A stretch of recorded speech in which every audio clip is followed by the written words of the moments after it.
People by the dozens shackled and being transported out of Buffalo under federal custody and moved out of state. These people are detainees flown out of the Buffalo Niagara International Airport on flights chartered through U.S. Immigration and Customs Enforcement, or ICE. Tonight, questions are being raised about this process that can move people extremely quick across state lines, and sometimes out of reach of the people trying to help them. Tonight, we are on your side looking into why that matters and what it means for due process.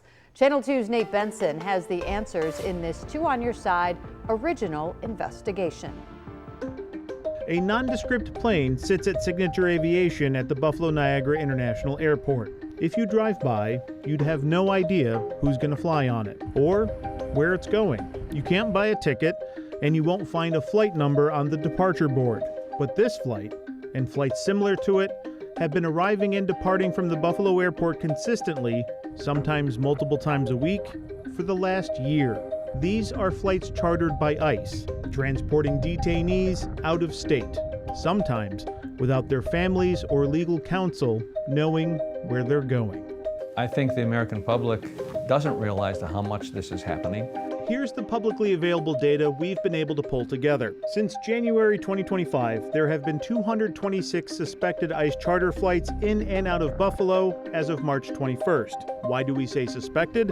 We know from flight records that these are chartered planes, and several of the companies associated with these planes have been awarded transportation contracts with ICE. The one consistent aspect of the data, every single flight leaves Buffalo and flies to a location with a larger ICE detention center. The most common out of Buffalo, Louisiana, Texas, Michigan, and Pennsylvania.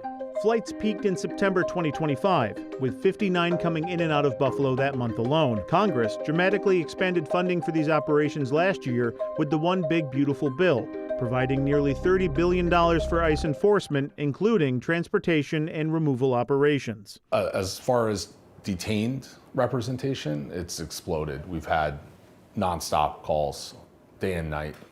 Matthew Borowski is an immigration attorney with Borowski Whitmer. I've had over 300 clients in the last roughly 6 or 7 months. And the frequency of flights has led to scenarios that speak to the very core of the Constitution, due process. I've literally sent one of our staff members or another attorney out to Batavia to go and collect a signature from a client, only to find out when we arrived there that earlier that day they were flown out to a different facility. If you've got a client who's in Batavia, are you getting any notice that they have been transferred out of here? We get no notice before the fact. Borowski says if someone is picked up by ICE in Buffalo, they'll be transported to Batavia the same day. But in recent months, he's seen a trend where they could then be moved out of Batavia within 48 hours or less in some instances. Sometimes before a detainee can contact a lawyer, or if they have contacted a lawyer, they might be transported out of state before that attorney can file a habeas corpus petition on their behalf. The Due Process Clause of the Constitution protects everyone who's in the United States, not just U.S. citizens.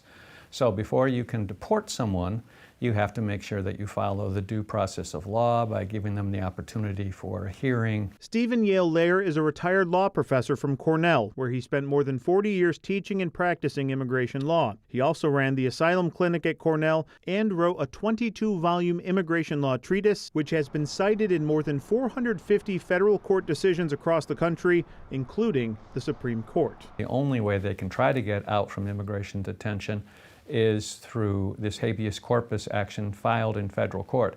And he says the quick transfer of detainees out of Buffalo through these chartered flights creates a layer of confusion.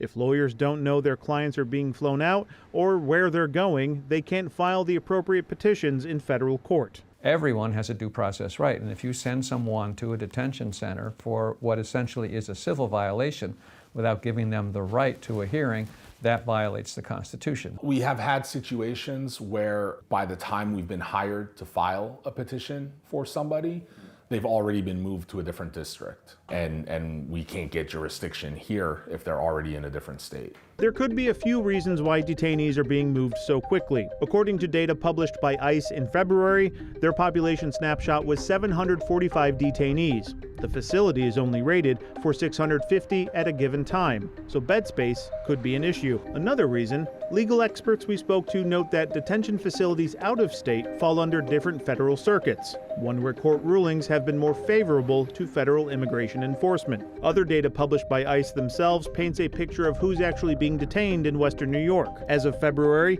83% of detainees in Batavia have no criminal record, and 80% of them have been designated as a non-threat.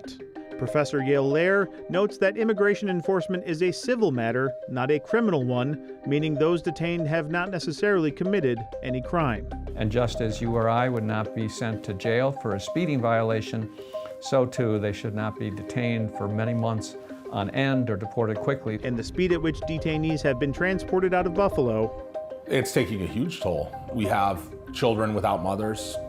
We've got families without breadwinners. We've got people that have been here for decades. Now, I reached out to a spokesperson for ICE locally with several questions for this story. I have not yet received a response. A special thanks to our partners at KUSA in Denver for helping out with some of the data for this story. On your side, Nate Benson, Channel 2 News.